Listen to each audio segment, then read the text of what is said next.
Hey everybody, Riot Mort here, and happy Monday. The winter break is over, and it is time for the Monday morning meta report on week 5 of 16.1. Yes, it's been a long patch since we launched the set, but guess what? Only a couple more days, and then 16.2 will be out, and the team's going to get back to work on 16.3, and good stuff. So, time to swing back into things. Should be good stuff. And the nice thing is we have a nice foundation, because Lore and Legends is pretty sweet. So let's do the meta report. Disclaimers, this is the usual. Nothing's changed here. I don't need to read these to you each time. Based on our early experiences, things like that. Anything included in this report does not mean we're going to act on it immediately. And data only tells us on what is, not what can be. So, yeah. Cool. All right. On the champs and trades side, we're on week 5 of this patch. It's been 3 weeks since the C patch. There's not really a whole lot new to report. The meta is pretty stable. We are seeing some minor developments here and there, but overall it is what it is. And let's sum up the meta as such. The T-Hex ended up being extremely dominant and warping, seeing 2 to 3 per lobby. If it gets going, it wins the lobby. Itemization got figured out. People really optimized this thing. Is what it is. So, yeah. Did call this one, though. I did say Piltover was good, and I was playing it very unoptimally, so I do have that at least, but yep. Below that was the next tier of stuff, which was Yunara, Tryndamere, Diana, Baron, and Kindred. Worth noting that Baron in particular has kind of fallen off a little bit, which kind of talks about what we talked about last week, which is the pace of combat being really high. A lot of these AD champions just output damage pretty insanely, and so that makes it really tough for even things like Baron to do well. So that ended up being true. Kraken also ended up being a pretty warping item. Things like Vayne, for example. Vayne's pretty powerful, but Vayne without Kraken and Vayne with Kraken are very different. The same is true of Yunara. The same is true of Kindred. Kraken ended up just being kind of like the secret item that was OP. And by secret, it's like the 5th most built item. It's, not that secret. But Kraken was a bit of a problem. Ginsu's a little less so, but Ginsu's is a byproduct of Kraken. It works really well with the two. So, yeah, those ended up being a problem. There have been some minor advancements in the last week around Ishtal. We've even seen some like Ishtal Tryndamere start to pop up, and like the ways you can play Ishtal is really starting to be explored. So that is one thing that has been developing throughout the week. And then the other one was that the Darken Scythe bug was discovered. This is a bug where Darken Scythe can crit if you have IE, and it's not supposed to be able to. Item damage is never supposed to be able to crit, which led to some really powerful versions where you have Yasuo with this plus IE plus one more item, and he just teleports around doing big old crits, which is not correct. And so that opened up a couple more lines like Yasuo. And then finally, we've been saying this for 3 or 4 weeks now, but Noxious, Shadow Isles, and Zaun never really got a chance to shine. Shadow Isles a little less so than the other two.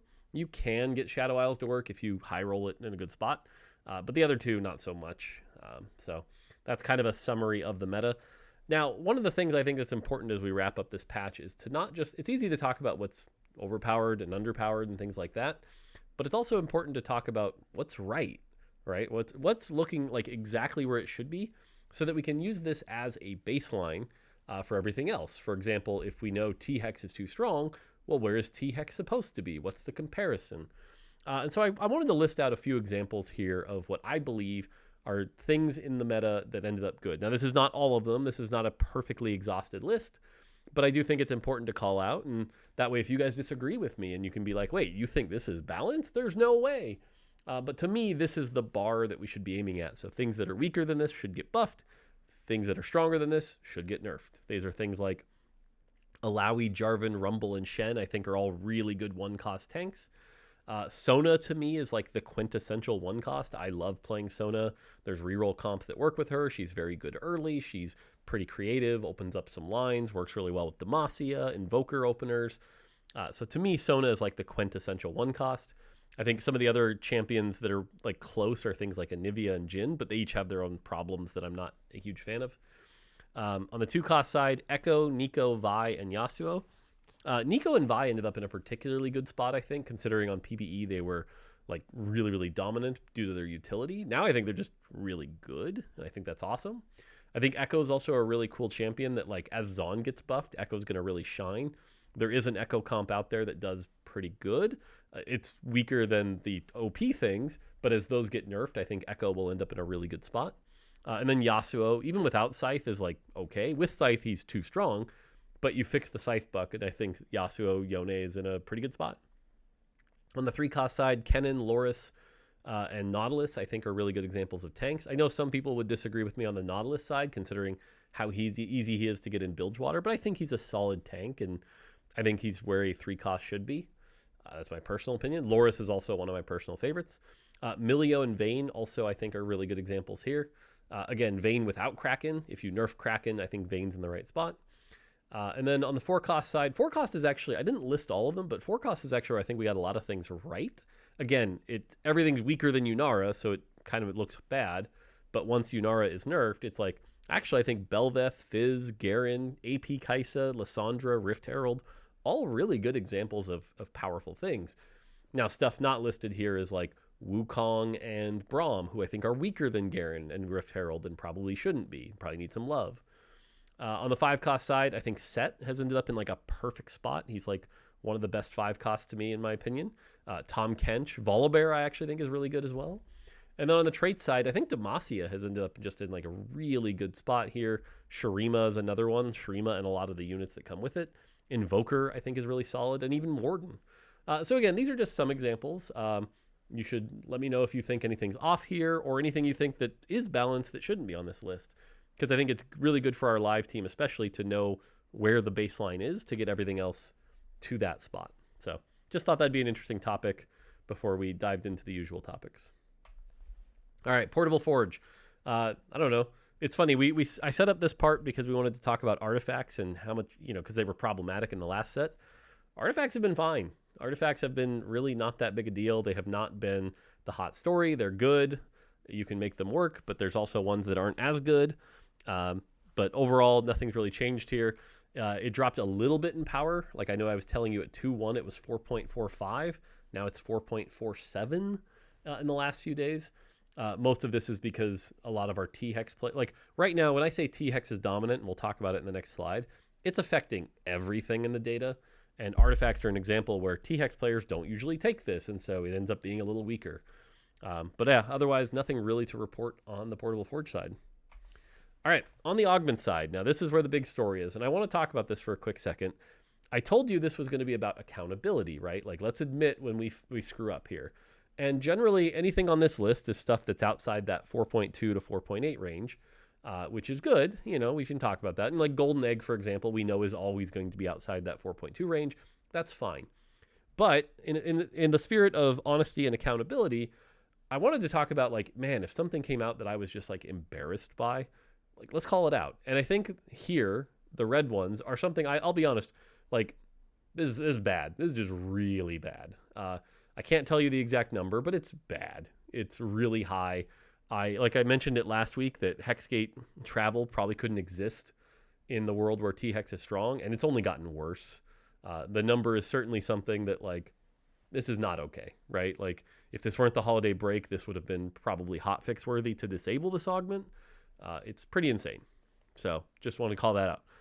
On the positive side, the list of things outside the 4.2 range for our top players shrank quite a bit because T-Hex is dominating everything. But the list is now just Hexgate Travel, Golden Egg, Slice of Life, Awakened Soul, Malicious Monetization. On a Roll is a new one. This one spiked up. And so did Prismatic Ticket. These two were not on the list last week. Hey, look, they're T-Hex related augments. Crazy. And that's what I mean by, like, T-Hex really is warping all of our data, all of our internal metrics. It's again, if this weren't the holiday break, it would definitely have been B-patch worthy for sure. It's not great. And again, just being honest with you so we can admit that where we got it wrong, and we definitely got that one wrong. For the bottom 90% of players, not a lot changed here, actually. Like, this list, if you compare it to last week's, a few of the things swapped their order. But otherwise, it's basically the same thing, which is a lot of the stuff that provides direction. Demacia Favor, Silco's Revenge, a lot of the duo augments are still doing well. Early Learning is doing well in lower elos. Golden Egg still well, Going Long, Slice of Life. So not a lot changed here. Again, just order and magnitudes. So now on the flip side, this list expanded a little bit, only a little, but otherwise not a lot has changed here. It's exactly the same things we've talked about before. anything augment related. I think the newest one is the fact that Double Trouble has dropped off pretty hard. Double Trouble is generally an augment that has a lot of armor and MR, which is only really good when you can slow the meta down, but there's so much damage right now. Like, who cares if you have an extra 40 armor and MR when you're facing a T-Hex, it just melts you anyway. So that doesn't really help that. But otherwise, pretty much everything on this list is the same as it was last week, just in a different order. Now, I know in 16.2, there's going to be a bunch of buff to emblems, so hopefully we have to see if that swings things. But overall, not a lot of changes here. I also know that Kent will be working on the augments. There might be some that we disable, things like that. The only other interesting one worth calling out on this list, I thought, was in the bottom 90% of players, win out is actually one of the worst augments. Now, its win rate was like 11%, which is not a terrible win rate by any means, but definitely an augment that is behaving the way it was designed to in low elo, but high elo optimizes it and it does better. Now, keep in mind, win out's not in like the OP side or anything like that, but definitely has a much higher win rate in high elo. But yeah, otherwise, again, nothing's really changed here. And as always, I'll call out Ishtal Expeditionist is probably exactly where it's supposed to be. Again, we expect this augment to be low in data, but decent win rate and good in the right player's hands. And we are not planning on buffing this augment. So I want to be very clear on that. But yeah, that's kind of augments where they're at right now. Last thing is known bugs. The Vagar bug, which should be fixed in 16.2, I believe. Yordle messing with the UI, Jinx getting rescripted in 16.2, Void Gauntlet doing less than intended, Warpath not interacting with ghost fights correctly. In rare cases, Yasuo can revive if killed in the right frame. Some new ones this week. T-Hex, now that it's been played a bajillion times more than it had before, you'll find that some rounds it just randomly won't eat the pilot. I don't know the cause. It seems pretty random. It used to be tied to like ghost fights, but not really. One of the recommendations for beating this right now, if you're playing a lot of T-Hex, is to just every round take it out and put it back in. But even that doesn't guarantee it, so we don't know the cause. We don't know the reason. Hopefully we can get that fixed. Ishtal quests sometimes display the wrong number. If you've ever seen those screenshots at Reddit where it's like, reroll 200 times or lose 68 rounds, really all it's doing is it's pulling the wrong number. But the actual quest itself is using the correct data. So once you pick it, what it'll actually be in your mission log is the correct mission. A really annoying bug, but just letting you know that like if you know what the actual missions are, you can power through it. So we still need to fix it, but kind of annoying. Luden's tooltip shows the wrong number of targets. It says 3, it's actually only 2. It's working as 2, so this is just a tooltip bug, but calling that out. And then I already mentioned Darkened Scythe can crit when it shouldn't be able to. So there you go. And again, those are some of the known bugs. Hopefully some of them will get fixed. Some of them we won't. Is what it is. So, but yeah, there you go. All right. And like I said, I don't know about you guys. I'm personally excited for a new patch. Bring some stuff down, get some stuff working, give Noxus and Zon a chance. I did want to talk really briefly, and I don't have a slide for this. I should have prepared a slide. But I did want to talk about the concept of balance thrashing as we head into this patch. I think it's easy to call any change balance thrashing. But at the same time, you have to accept that like sometimes the right balance is balance thrashing. And what I mean by this is like T-Hex, for example, right now is incredibly dominant, right? When you see the patch notes, T-Hex is going to get a large nerf, right? Regardless where that right number is, if it's a 20% nerf, a 30% nerf, or a 40% nerf, that's up to us to figure out. But it's going to be way worse than it was before. And if you're expecting it to be anywhere near as powerful as it is now, you can call that balance thrashing, right? But that's the reality. And that's why I said it's important for us to establish a baseline, because really, if T-Hex starts to be as good as Set, cool, that's where it's supposed to be. If T-Hex starts to be as good as current Aurelian Soul, that's balance thrashing and we've messed up, right? So as we look past this patch and we talk about the accountability for this patch, we'll want to make sure that where we got the things that are too strong right now is at that baseline, right? Yunara should be about the same as AP Kaisa, not worse than AP Kaisa, right? Like that's kind of our goal as we do these nerfs and do some changes. So something I wanted to talk about before we, launch the patch, but tomorrow should be the patch rundown. So you'll get some information there and that'll be good. So yeah. All right. I'm excited and hopefully you are as well. We'll see you at the patch. Cool. That's going to do it for me. Until next time, take it easy.